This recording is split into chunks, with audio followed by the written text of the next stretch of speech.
I can predict right before someone relapses. Now, how do I do that? You're probably asking yourself, is Blake a psychic? Does he have magic powers? What do you think? But think about it. How can I tell that you're about to relapse? How can I predict something like a relapse? Because it's easy. There's something called a pre-lapse. It's something that you do right before you're about to relapse. There's a nice little recipe for relapse that you can avoid, that you should be avoiding. Step one of pre-lapse is that you stop going to meetings, you stop doing anything and hanging around people who are also in recovery.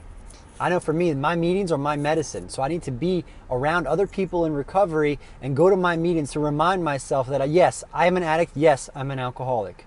Step two on the shit train to relapse. Step two is reverting back to your old ways and stopping all of the new things you have learned to stay sober. Recovery is all about habits. In our recovery, we learn a bunch of new habits that we're going to practice every day in our lives that are going to keep us away from that next drug or drink. But if we stop practicing those new habits every day, we start to revert back to our old behaviors and our old ways, which are just going to lead us right back to more trouble. Step three? Step three is getting a case of the F-its.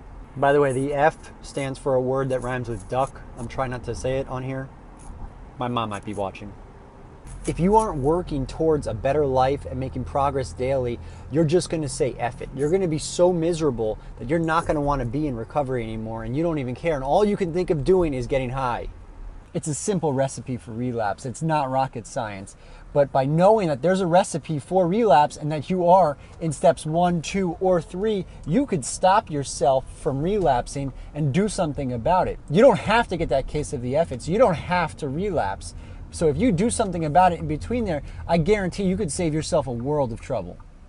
And that's why people in recovery, we choose to look at ourselves daily in the mirror and to take an inventory of where we're at.